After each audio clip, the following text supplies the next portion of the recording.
This episode of Clever is brought to you by Interface. Space today, a positive space that's being designed today, is not monolithic. It's variable and can provide all of those sort of micro environments so that the people can work, better, that they can heal faster, that they can learn more effectively. And the cool thing is that that's not some decorating trend. That is backed up by real data, and that's global data that's building around how effective it is for people, individuals to have, to be empowered and to have control over their day and their space. Hi, everyone. I'm Jamie. I'm Amy, and this is Clever. Today, we're doing something special. We're tackling a subject rather than a designer. I mean, not that we actually tackle designers. We're not that rough. I just mean that we're going to do a deep dive into one of our favorite topics, the evolving workplace. We teamed up with Interface, makers of modular flooring systems and everyone's favorite floor carpet tiles, to tackle this subject from all angles. Interface has recently launched a campaign around positive spaces, which are spaces that inspire, support, and accommodate for a healthy and productive workplace. We're talking to Chip DeGrace, a product designer and the Chief Design Officer with Interface, and Beth Davis, a specialist in corporate interior design. They both have a lot to say about how to address the needs of the modern workplace. So let's talk to Chip and Beth.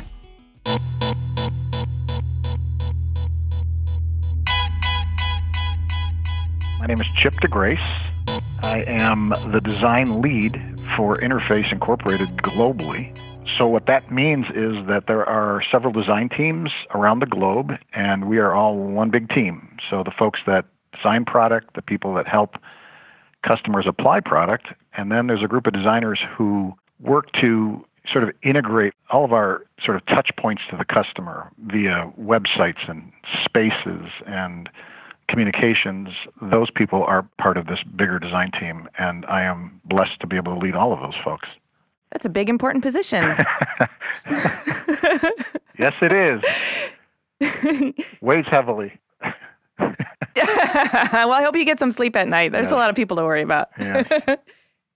Your bio refers to you as the corporate design conscience of Interface and floor brands. And, these days, some people are suspicious that corporate and conscience aren't exactly terms that belong together. Yep. So let's tackle that right off the bat. What's your primary mission and purpose as the corporate design conscience of Interface?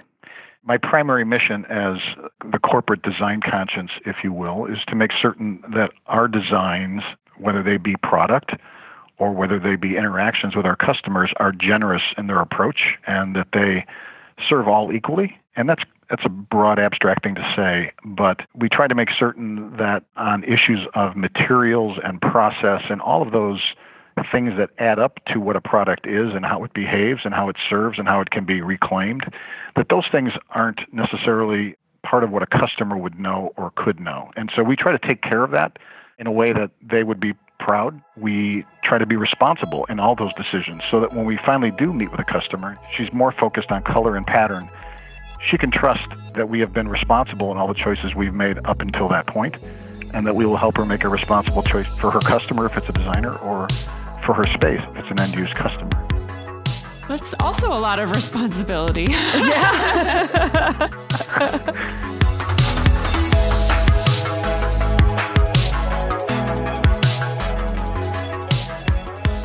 I'm Beth Davis, and I am the Senior Vice President of Real Estate, which is part of a corporate team for a global executive search and leadership advisory firm. And in my current role, I oversee not only the financials, but the design for over 50-some offices in about 28 countries.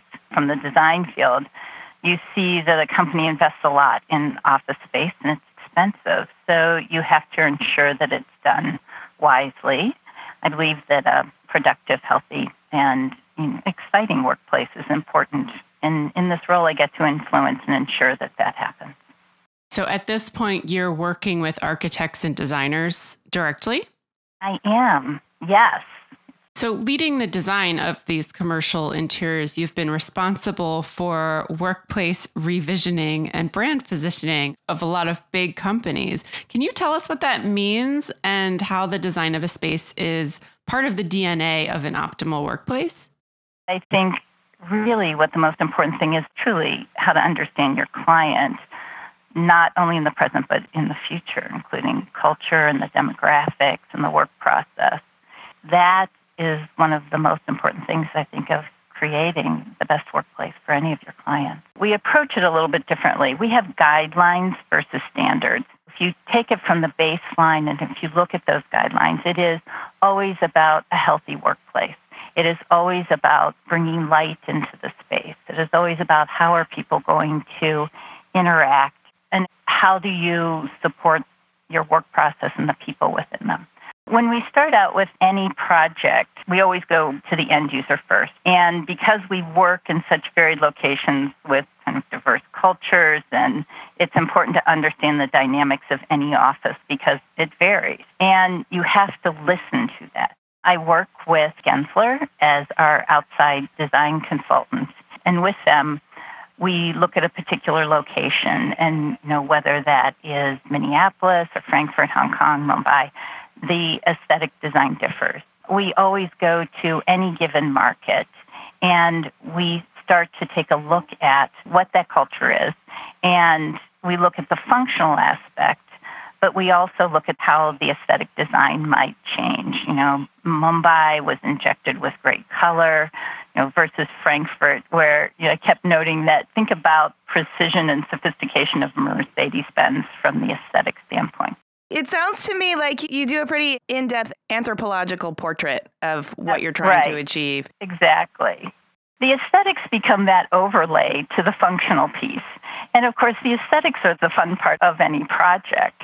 And so, again, you bring that color that is great within any particular region, and you kind of work out from even what are some of the festivals that are any given culture, or what is an industry in any particular place, and you pull those parts and pieces and you can implement that in almost very subtle ways. We never want any of our projects to become thematic, but you integrate that in so that people who sit within the space are comfortable with it. And sometimes there's a portion of the space like the cafe or something like that where it's a very fun piece to the project. For example, in Hong Kong, graffiti artists are very prevalent kind of artistic expression in Hong Kong. And we had this great piece where a graphic artist or a graffiti artist came in and created a mural really for our particular group. And they got such a kick out of it. And it was really kind of a give back to that local team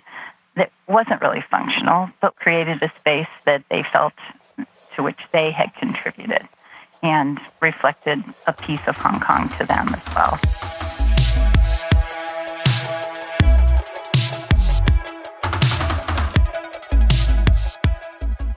We're in a bit of a workplace renaissance, if you will. What excites you particularly about how the workplace is evolving, and how does that influence your process? Yeah. You know what? I love this because I'm not afraid of change, because I think it keeps things exciting, and I think new workplace evolves because the work process is changing.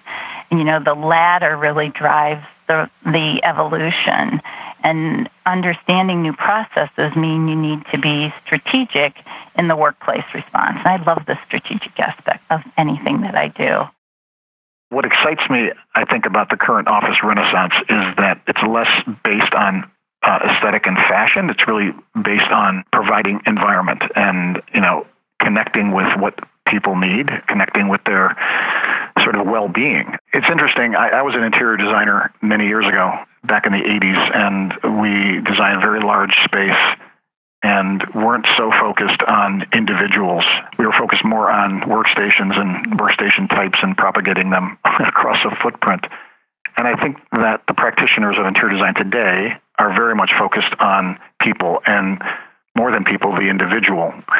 And so a positive space is one that provides flexibility and variability, the tools for her to do her job, and the permission to do it, and makes that easy for a user of a space to sort of navigate her day. And whether that's in office space, which is a lot of what we participate in, or higher education, or healthcare, or hospitality, all of those spaces, I think, today are focused on people and creating positive experience for people.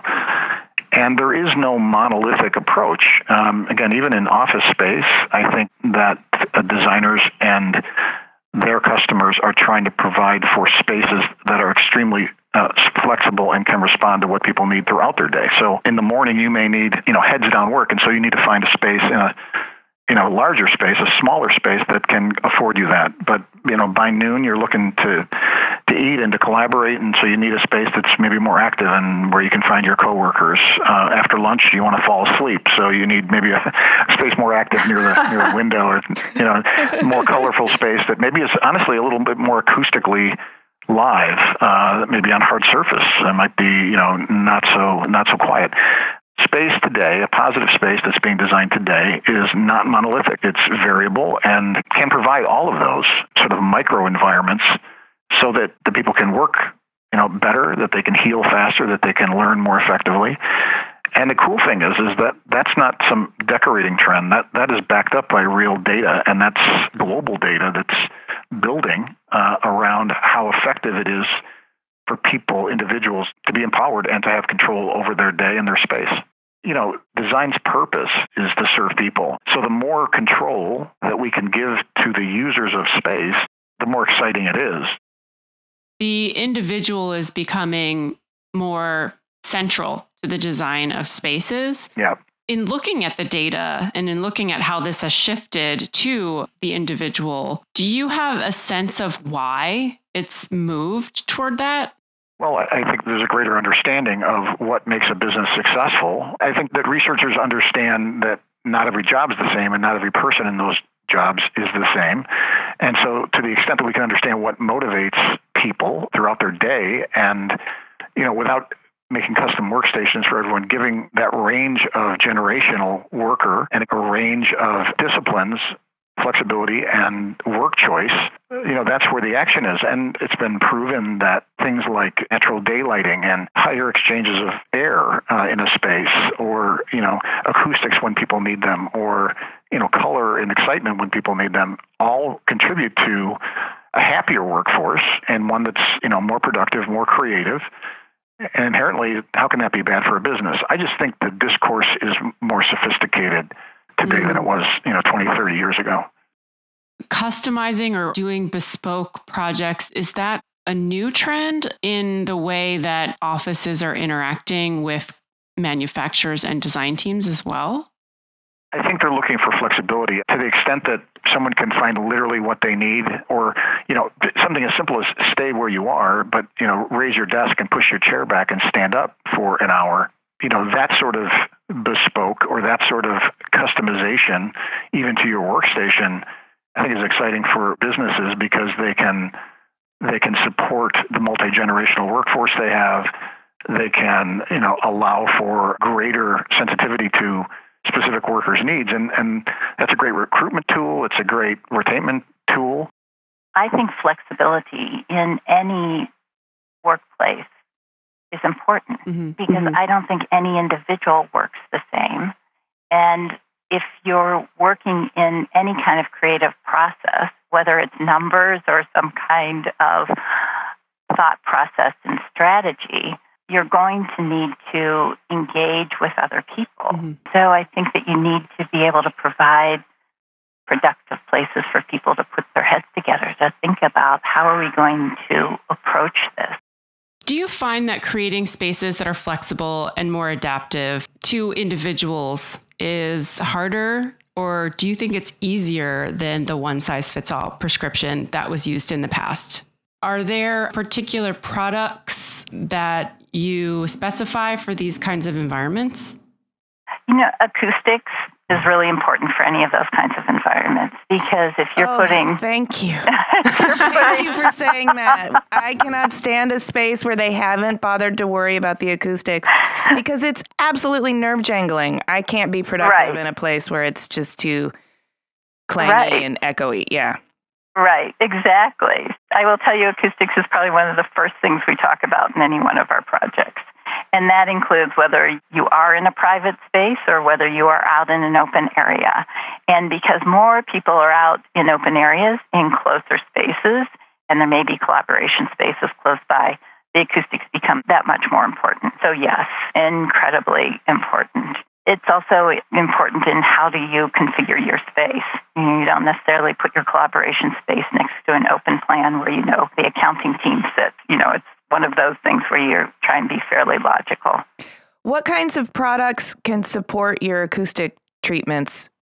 Everything from, of course, the carpeting that we use to things such as there's great felt products that can be applied to walls.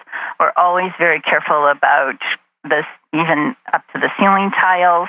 The ceiling tiles that we use a lot of glass wall systems if in our private spaces to allow the light through, but the quality of those glass wall systems is incredibly important in order to ensure that the sound transference doesn't occur. Do you find that speccing upholstered furniture also helps with acoustics? You know what? It depends on the room. Depends on almost the ratio of upholstery to the room. Yeah. The other thing, of course, is sound masking that goes into a lot of our spaces now, because even though you still hear things, the ability to kind of muffle that a little bit is important. Yeah. And how can flooring systems support the changing rhythms of the individual and all of the different people that work in a space? When you think of flooring, most people probably yawn. It's probably the least exciting medium. Most people walk on flooring and don't necessarily notice what they're walking on. And architects and designers have many, many tools in their quiver to use to design space. So flooring sometimes is not the first medium for someone to think about positive space or flexible space. But at Interface, we don't design like a floor, a sheet material that's just you just roll out. It's always been built. In other words, it always has been built from pixels or pieces.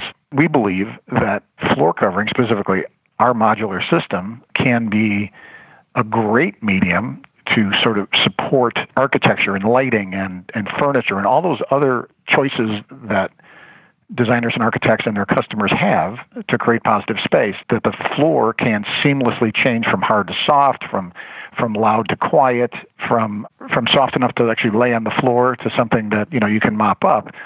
In our vocabulary, all of those things can work together in a way that isn't stops and starts. It's very integrated and works beautifully across an office space or in any commercial space. You know what? We do use Interface Floor for almost all of our projects worldwide. And part of that is, I mentioned quality previously, but we know what the quality is that we're getting. And it doesn't matter where you are in the world, that will be delivered to you. So the other thing is with the Interface product is the acoustic aspect of it. It is also the ability to be creative with that product. And almost anywhere that you are, you can do different things with the carpeting. And if you have to be spare in what you're spending on any particular office, the carpet can be a great asset to that and add liveliness. You have buildings that may direct long corridors, you can break it up. And so it just creates a nice dynamic throughout the space, introduction of color, all those kinds of things that you can do. The other thing that is really important to us is that we build to the standard of LEED for the health of the space. We don't necessarily go for certification, but we build to that quality. And if you are in places where air quality is paramount, such as, say, Beijing, you really need to ensure that any product that you install into an office, that you know that it's a safe product and that it will provide a healthy environment to your clients.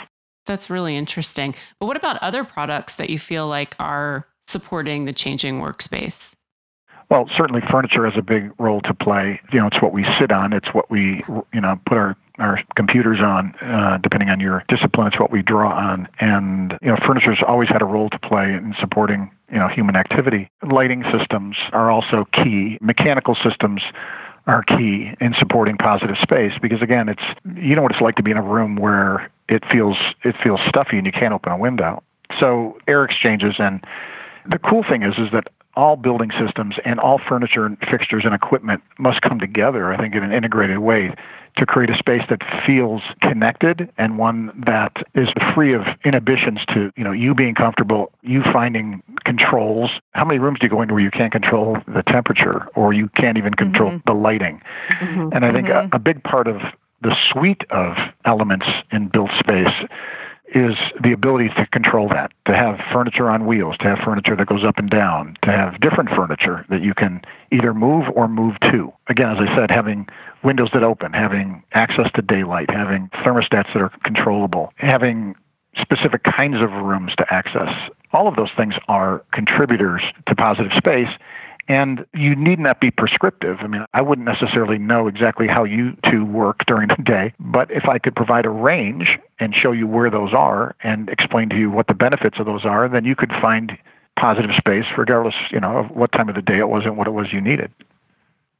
You talked about all of these different elements still being connected. Yep. And you also mentioned connection earlier in terms of being able to connect to your well-being, being able to connect to other coworkers. And I'm wondering if you can elaborate on why you believe connection is important and how you believe the built environment can enhance connection. Yeah, I think connection is important because it's some part of our day. If we need heads down work and we need to focus, that doesn't mean we necessarily need to sit in a sensory deprivation tank. If we could have acoustic privacy in a phone booth but still have visual access to our team and our team could see us, that gives a unity to the group. And so, spaces that are devoid of partitioning certainly by themselves are not necessarily positive spaces. But I think a degree of connectivity between human beings is a positive thing. And it, again, helps us heal. It helps us learn. It also helps us work. I think, if you've read in any of the current media about big companies who have allowed workers to utilize home officing have begun to call those people back, realizing that it's more effective for everyone to engage on a regular basis and to almost force that to happen through, very intentional locations of shared services like cafes and restrooms and libraries and those kinds of things. Planners and designers are using the location of those things to actually encourage connection between people. So much happens in the interstitial spaces, the spaces that are unplanned. You actually see someone, you're like, hey, I was looking for you, and instead of sending you an email, why don't we just talk about that right now? Systemically, or from a connectivity perspective, connections between materials or connections between systems, again, is to the benefit of the user and to the overall experience, so that you're not walking decidedly from one space into another, but it's more of a flow, as if you were outside in a natural environment where you walk, from a clearing into a wooded area. I mean, it's not a cold hard start and stop. There's sort of a migration. And the best interior spaces have some of that sort of connection or systemic connection between, types of rooms and types of spaces. I'm seeing it as a topography. Yeah, it's akin to a more natural space. It's what you find in nature. Yes, it changes from spaces that are tighter and you can find refuge to something where you've got a vista and you can see it, but it doesn't go from black to white. There's migration in there and there's continuity in how one space moves to another or an environment moves to the other. And that gives us comfort and connectivity so that you feel like you're in one space, but there's transition. Nature's a great model for many things, but it's a really good model for that. I think when a lot of us talk about offices that are dark or just unappealing or just make you feel like you're in a basement, we're always like, where's the sky? We need vitamin D. Let's go see the sun. So, the outdoor metaphor is pretty strong with the office for sure. After the design of a workplace has been fully implemented, what's your method for determining if it's working optimally as you hoped? Like, what's your criteria for a successful, positive space? As designers, going back to when I was an interior designer, you like to design space and have it a certain way. And the thought of it being manipulated by the user is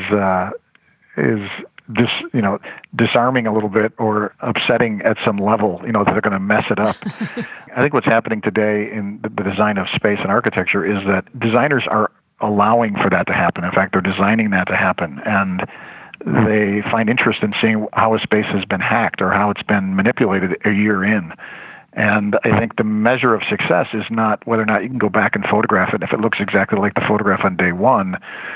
But I think the measure of success is whether the people in that space own it, whether they feel positive about it. Yeah. I mean, that is the current measure of success, which is exactly where it should be. So whether they've moved the carpet because it's modular, or they've moved the furniture or the lighting, or, it doesn't much matter, because hopefully you've designed it such that there's something harmonious about whatever happens within that space.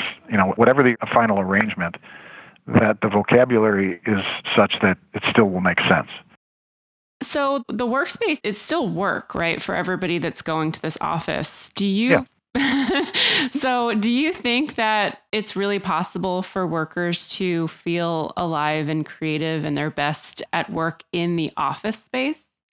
I hope so. I think that's why I do what I do, because I think it is so important, and done it for quite a while, and I take it very seriously. We create really healthy spaces, comfortable spaces, spaces that you can meet with your colleagues and interact differently. But, I will say, I think that you can thrive and feel alive at work. But I also think one of my mantras is you have to thrive and be alive outside of work as well. I absolutely believe that office space can be energizing and can be fun and can be dynamic and can contribute to your health and well-being. I certainly have been in, I think probably all the listeners have been in bad spaces that just bum you out, that sort of suck the life out of you. I think at the other end of the spectrum are spaces that invite engagement and involvement and choice, and absolutely can facilitate not only your personal need in any given moment, but can foster collaboration. It can foster engagement with your coworkers. I am a designer at heart, and I absolutely believe that well-designed, intentional, flexible, positive space can make a huge difference to the human being day to day. Well, amen to that. Well, where can we direct our listeners to find out more about Interface and positive spaces? Well, you can go to interface.com, and right there on the homepage, you can find out all kinds of stuff about positive spaces. And we look forward to people visiting not only the website, but we have showrooms around the globe. We look forward to seeing people in person come in and talk about it, and hopefully we can work together on their own positive space. Fantastic. Thank you so much. Thank you. Bye now.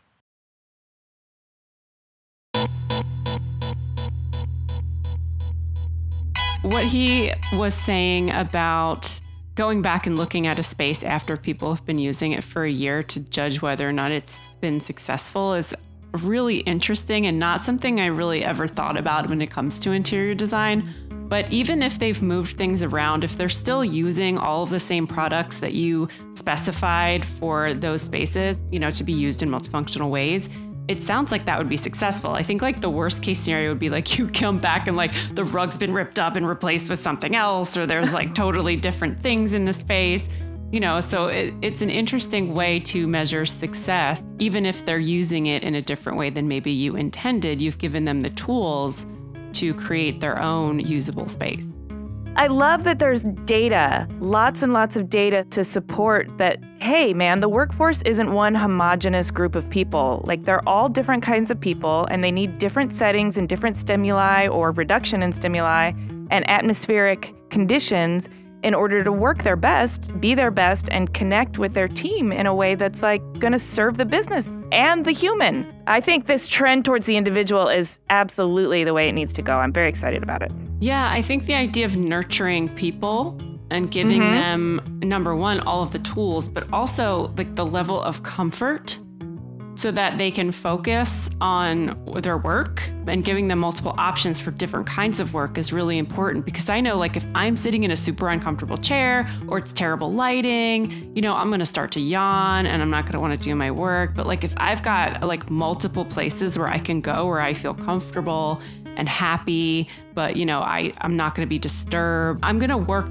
better and I'm going to be more productive, and I'm just going to overall be happier.